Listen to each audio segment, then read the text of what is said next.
What you're about to see will either make you want to build this immediately or wonder what I was thinking. This is 200 divines worth of Trinity Stormcaller Titan that quite literally turns PoE 2 into a lightning rave. The visual effects are so intense they'll hurt your eyes, the performance will tank your frame rate, and it uses some unintended interactions that could get patched any day. So why am I showing you this? Because sometimes taking a detour teaches us the most about the game's mechanics. Before we dive into this expensive experiment, I want to thank everyone who's helped us reach almost 250 subscribers. Your continuous support means everything for our channel's growth. For those just joining us, this is where we explore interesting builds that actually work, giving you the honest breakdown of what you're getting into so you can decide if it's right for you. If that sounds valuable to you, consider hitting that subscribe button. So, let's figure out together if this Lightning Cavalier is worth a try. The concept is straightforward. We ride a Rhoa mount firing Stormcaller arrows that detonate into screen-wide lightning strikes.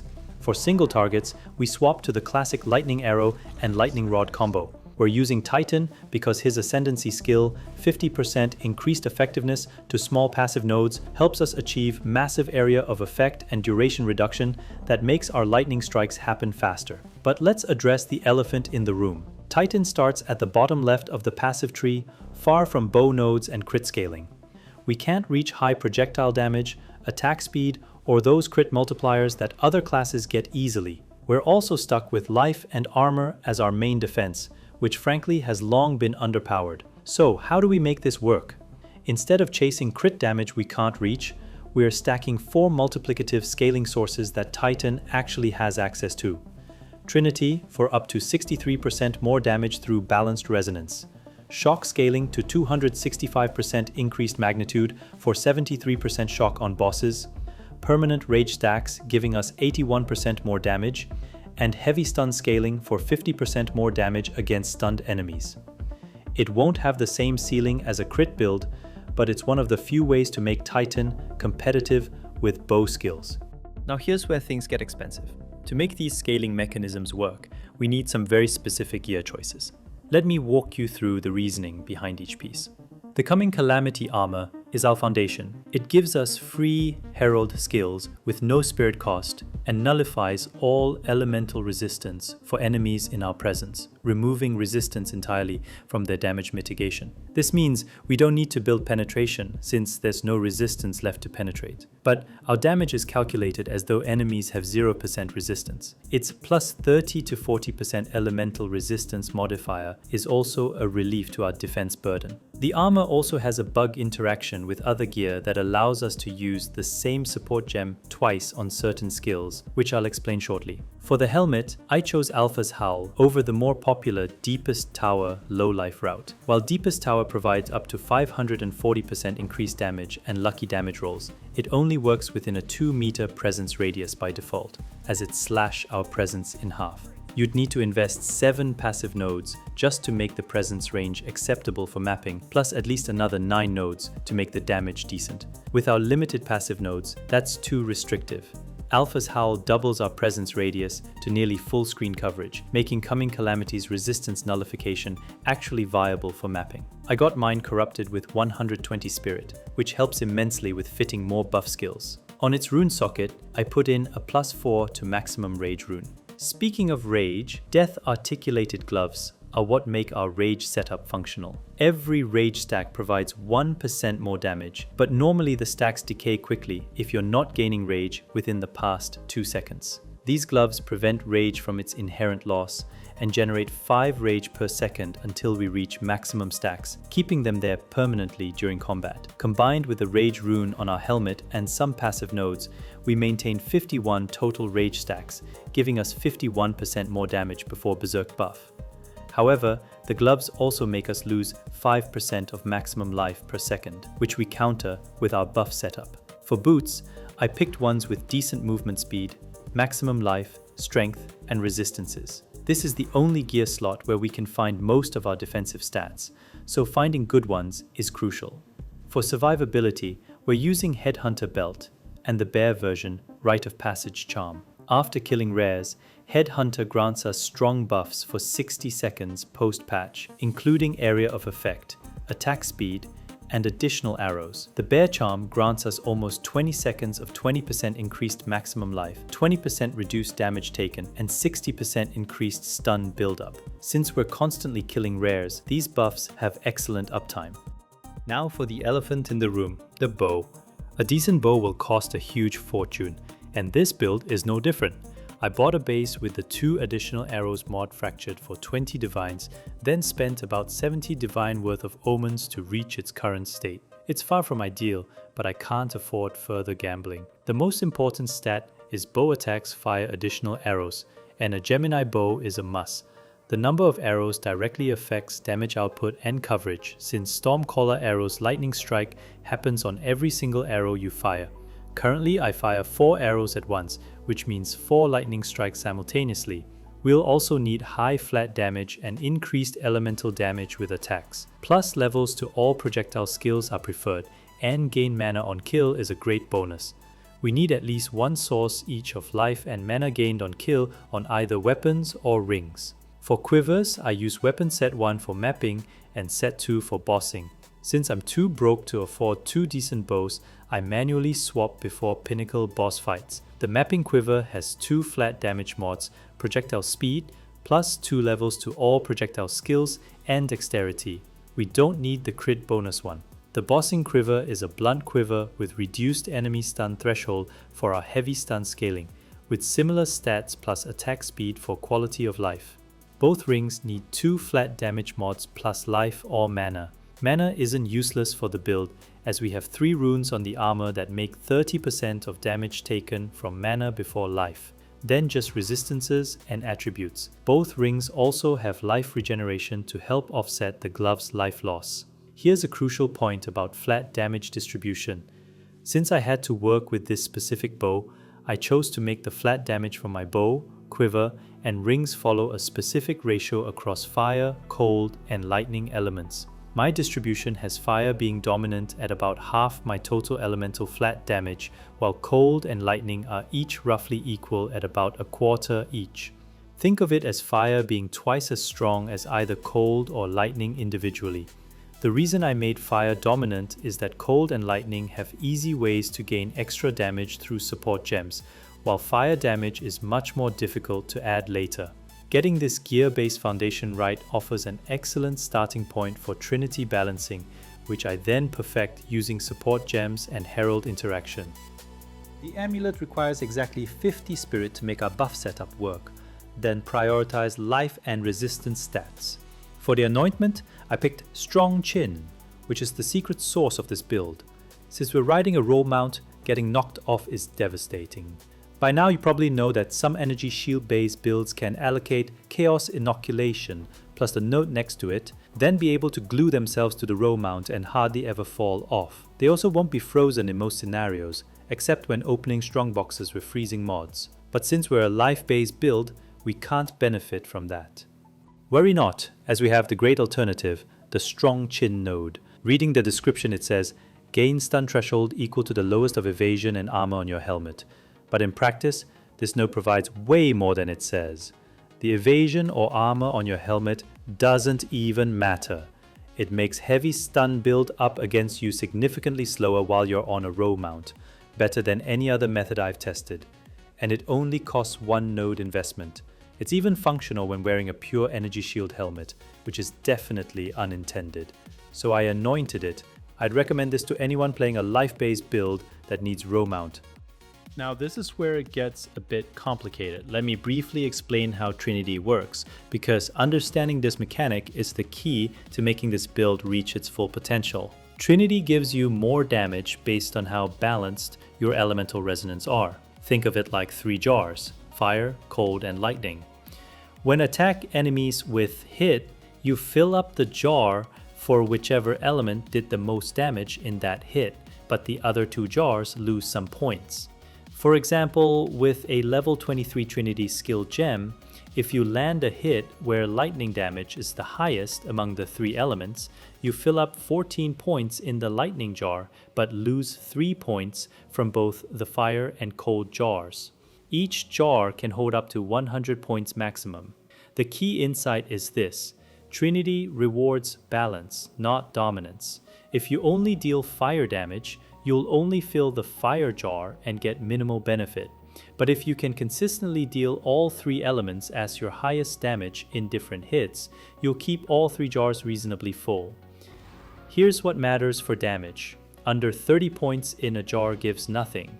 30 to 59 gives 7% more damage. 60 to 89 gives 14% more. 90 to 100 gives the full 21% more damage. Add up all 3 jars for your total bonus. Now, you might think you could fill all 3 jars to 100 points each, but that's actually impossible during combat. Every time you attack, 2 jars always lose points, so the system naturally keeps fluctuating. Well-optimized builds usually hover around patterns like 1 jar at 100, another at 97, and the third at 94.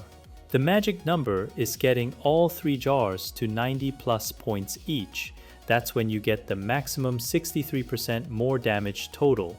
As a bonus, if your total points exceed 250, you also get 15% attack speed.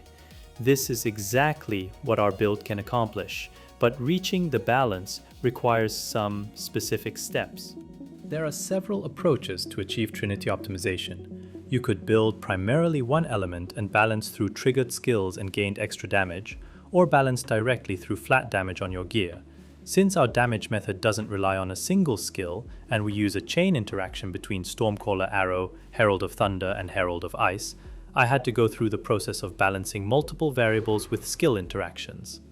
I deliberately got fire flat damage twice as much as each of the cold and lightning damage on my gear, making fire dominant in my base damage without any buffs active. This might seem backwards, but there's a reason. Extra fire damage is difficult to obtain in our setup, while cold and lightning have easy sources like Embitter and Innovate that we can add later. Before I show you the support gem setup, there's one optimization trick I discovered while testing different combinations. Coming Calamity, the armor that gives us free Herald skills, has a lot of bugs. It disappears when entering maps if you put more than one support gem in Herald of Ash, and it'll crash the game if you hover over Herald skill icons without meeting attribute requirements. But there's one bug we can exploit. When paired with Solus Ipse helmet, you can use the same support gem twice, on both the Herald skills and our own skills, essentially getting Gemling's Ascendancy perk. Here's how it works. Socket gems into both your skills and the Herald skills from Coming Calamity while wearing the Solus Ipse helmet. After you take it off, both gems remain functional, even though the game normally prevents this. Through further testing, I found this works on skills that come with gear, and I've tested it successfully on almost all unique items with skills. Just note that Solus Ipse increases your attribute requirements by 25%, so make sure you meet them before exploiting this bug. This isn't essential for the build to work, but it does provide additional optimization opportunities for those who want to push the damage further. Now for the actual balancing. Stormcaller Arrow uses Embitter to turn all extra damage Stormcaller Arrow is about to gain into cold damage. Together with the runes on the bow, the skill gains 54% damage as extra cold damage, becoming cold dominant, shifting from our fire dominant base. So now the lightning strikes it produces will deal primarily cold damage. Swift Affliction reduces duration, making lightning strikes happen faster. Icebite provides 35% extra cold damage for all attacks after Stormcaller Arrow freezes enemies. Glaciation adds 50% more freeze buildup. Reach greatly expands the lightning strike range, and the accuracy penalty doesn't affect us because we took Resolute Technique. This setup makes Stormcaller Arrow the main contributor to the cold resonance of our Trinity. Since Stormcaller Arrow also deals decent fire and lightning damage, plus has 500% more chance to shock by default, it can ignite and shock enemies, providing conditions for our other support gems to trigger. Herald of Thunder triggers after we kill shocked enemies, adding Lightning Bolt to subsequent attacks. We link it with Innervate, allowing all attacks to gain 35% damage as extra lightning damage when the Lightning Bolt kills shocked enemies. This extra damage becomes cold damage when received by Stormcaller Arrow with Embitter. We also linked Immolate for 30% extra fire damage against ignited enemies. Devastate and Armor Explosion combo creates fiery explosions when the lightning bolt heavy stuns enemies. Since we have quite a few stun build-up nodes allocated, this explosion is almost guaranteed. Since we already have dominant fire damage in our base damage, and Herald of Thunder doesn't use any infusion or damage conversion gems, it becomes the main provider of fire resonance.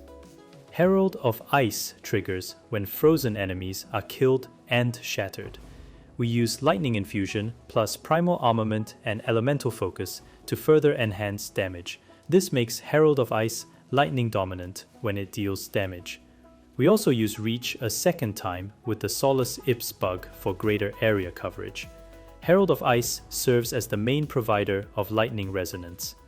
Herald of Ash doesn't participate in our damage chain at all.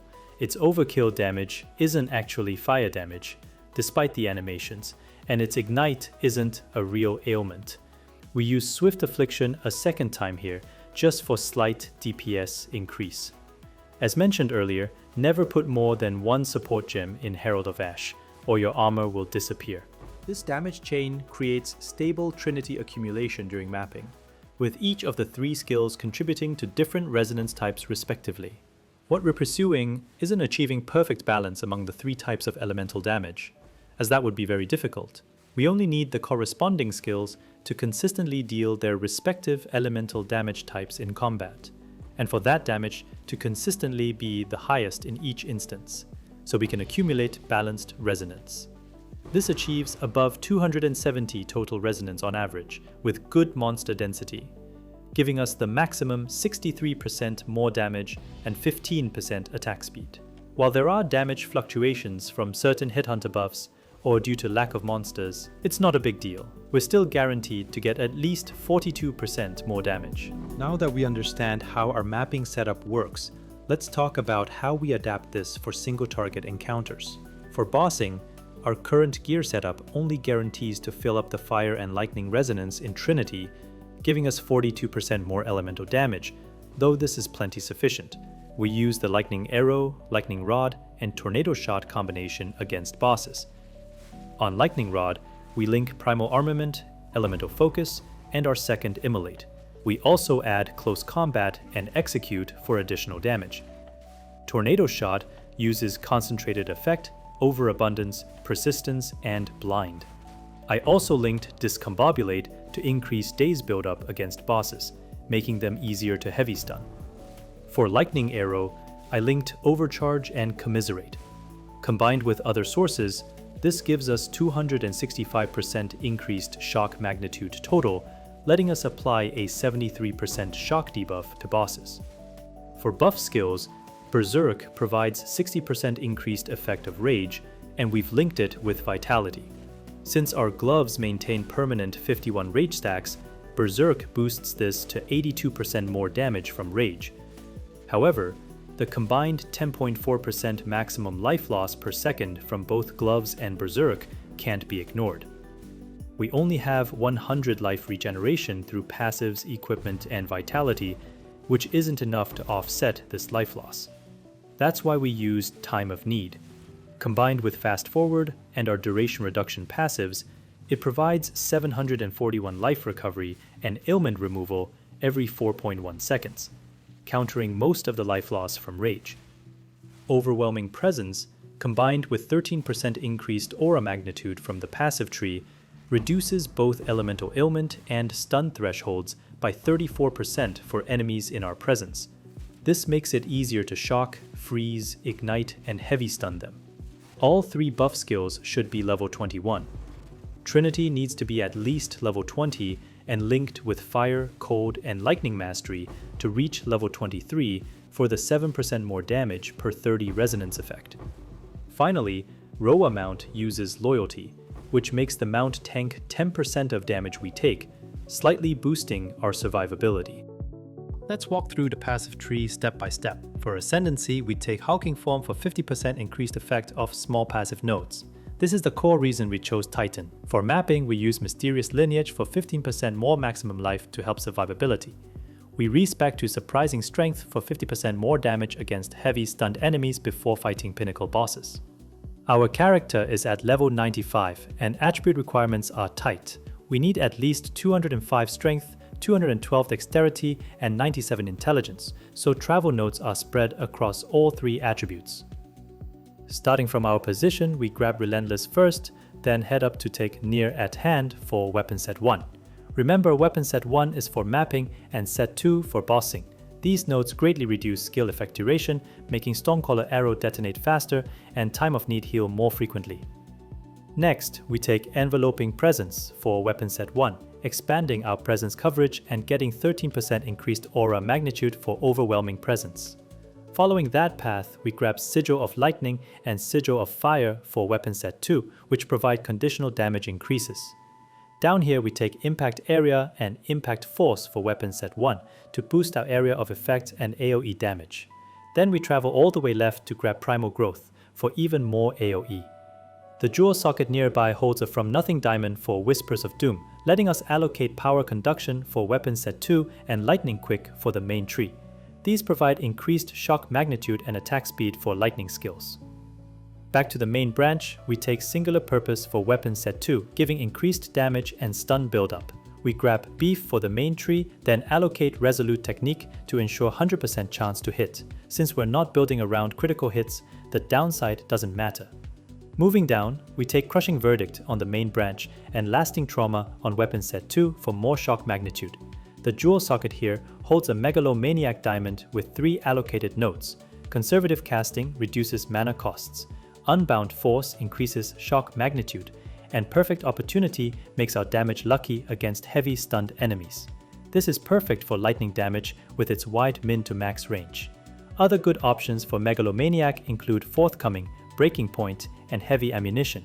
Back here, we take Devastation for weapon set 1 to boost AoE. We need Hard to Kill for life regeneration to help counter the life loss from our Gloves and Berserk buff. Further down, we take 4 increased damage nodes for the main branch, Colossal Weapon for weapon set 1, and Overwhelm for weapon set 2. We grab Adrenaline Rush for weapon set 1, which grants movement and attack speed after recent kills. The jewel socket next to it holds a Sapphire for 27% increased shock magnitude. At the bottom, we take Authority for more AoE on weapon set 1, then grab the group of nodes leading to Battle Trance for plus 17 maximum rage. Combined with the plus 4 on our helmet rune, this gets us to 51 total rage stacks. The jewel socket here holds an Emerald for 25% increased shock magnitude. Continuing our progression, we grab another jewel socket with a Sapphire for another 27% increased shock magnitude. Moving up, we take Feathered Fletching on weapon set 2, so our quiver's projectile speed also applies to damage. We allocate Coming Calamity for decent elemental damage increases, benefiting from all 3 types thanks to the free Herald skills. Next is Inspiring Ally, which applies companion damage increases to our character. Since we're always on a Rhoa mount, which counts as a companion, we get 120% increased damage total from this cluster. At the end of this path, we have a jewel socket with a Sapphire for 20% increased presence area of effect, as well as life and mana recovery on kill. Finally, we have the last jewel socket holding a controlled Metamorphosis diamond with a massive ring. This lets us allocate nodes without connecting travel paths. We take Wrapped Quiver, Master Fletching, and Quiver Effect for 49% increased effectiveness of all quiver stats. We also grab another Quiver Effect node and the Projectile Ailment Chance node on weapon set 2, plus Splinter for more stun buildup, and Wasting for 30% increased damage against enemies with ailments on weapon set 2. Long Distance Relationship goes on weapon set 1 for increased presence AoE, and 1 more damage node for weapon set 2. As mentioned before, since Coming Calamity removes all elemental resistance from enemies in our presence, penetration doesn't work on them, which is why we skip all penetration nodes on the tree. Now let's talk about what this actually feels like to play, because the numbers only tell half the story. Map clearing performance is very impressive. We can consistently achieve full screen or even off-screen kills. Headhunter buffs like additional projectiles, increased attack speed, and movement speed make our clearing even better. Sometimes, it gives annoying buffs like Shroud Walker that teleports us into monster packs or elemental damage buffs that break our Trinity balance, but overall, the benefits outweigh the drawbacks. Strong Chin Anointment ensures we won't get knocked off our mount in most cases. Our high stun buildup frequently heavy stuns monsters for crowd control. The wide attack range keeps us safe in narrow maps like Val Factory and Decay, where we can attack monsters from a distance without close engagement. Open maps like Savannah, Steppe, and Sandspit are our home turf where we can fully experience the pleasure of clearing everything on screen. Now let's be honest about our defensive situation. We've invested almost no defensive passive nodes, relying on 2500 base life plus buffs from Headhunter and Bear Charm. In actual combat, we frequently reach over 3000 life. We also have 30% of damage taken from mana before life through runes, plus kill recovery for both life and mana. During my testing, I leveled from 90 to 94 in one day, running various delirious maps. Our damage is sufficient for maps up to 150% delirious, but survival becomes challenging beyond 100% delirious, especially with reduced resistances and multiple monsters deal extra damage modifiers. Despite our large attack range, you can still get killed by ranged monster volleys if you're not paying attention. I consider maps below 80% delirious the comfort zone, where you can hold down Stormcaller Arrow and charge straight into packs without worry. However, we do need to avoid certain map modifiers that are extremely unfavorable. 200% increased stun buildup can knock us off our mount despite strong chin, and reduced life recovery rate prevents us from sustaining against Rage's life loss. There's also a significant quality of life issue worth mentioning. This build will strain your eyes. Stormcaller Arrow's full screen flashing effects cause eye fatigue during extended play sessions. Large-scale monster killing also causes stuttering and frame drops in some delirious maps due to the game's poor optimization, so keep that in mind if performance is a concern for you. Despite being mainly optimized for mapping, this build can handle all T4 endgame bosses. We can't one-shot bosses like crit builds, but thanks to our damage scaling from multiple sources, boss fighting is fairly manageable. The boss rotation is straightforward. First, pre-place lightning rods at the boss spawn location before they become attackable. Lightning rod has a 20 maximum limit, so additional projectiles from our bow means faster placement. Then cast Tornado Shot at the rod concentration, positioning the tornadoes where the boss will appear. When the boss becomes attackable, align yourself with the tornadoes and continuously fire lightning arrow toward them. This creates a chain reaction, dealing massive damage. Lightning rods disappear after chaining 8 times, so just repeat the process. Let me walk you through the specific boss encounters. For T4 Arbiter, burst him into heavy stun after his damage reduction phase ends. During heavy stun, we deal 50% more damage with lucky effects, so maximize damage during these windows. Get him below half health quickly for phase 2, then use positioning and our mount mobility to handle mechanics. We can't match the kill speed of a crit build, so this isn't the best performer for Arbiter farming.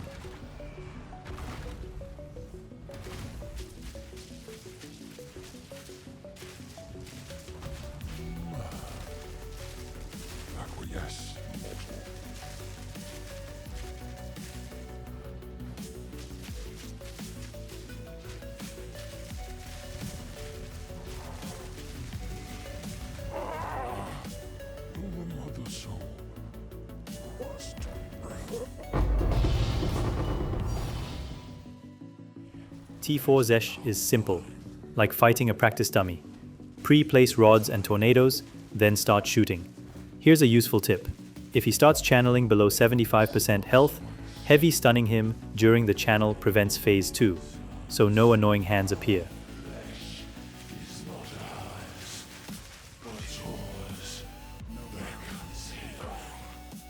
T4 King in the Mist follows the same principle. Pre-place rods, get him into heavy stun, then finish him off.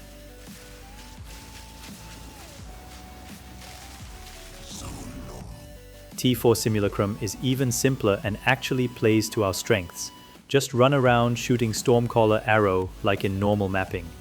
Our heavy stun ability also prevents getting surrounded. We can complete a round typically within 13 minutes. Overall, this build delivers very strong map clearing ability and respectable boss killing capability.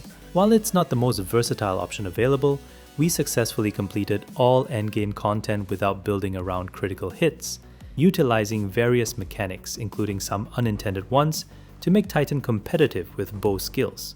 My approach to balancing Trinity may not be the most optimal method, and it is based on the gear and budget I happen to have access to. It is not universal and very much based on a case-by-case basis, so please reference it with caution. There might be more effective ways to achieve similar results. Like all bow builds, the bow's quality largely determines the build's ceiling and makes the build quite expensive. The build costs me approximately 200 divines, and gear prices continue to rise, especially toward the end of the league. I would suggest you carefully consider whether to invest in a bow build at this point. This Trinity Stormcaller Titan proves that we can clear all content without building crit, while maintaining that satisfying mounted playstyle. The mapping experience is genuinely spectacular, and making this build enlightens me a lot about alternative methods for scaling damage in this game. However, the high cost, visual strain, and certain performance issues make this a niche choice for players who specifically want this playstyle. That's it for the video. Let me know in the comments what you think of this build. As always, thank you so much for your support. Please consider liking the video and subscribing to our channel. Thank you, and I'll see you in the next one.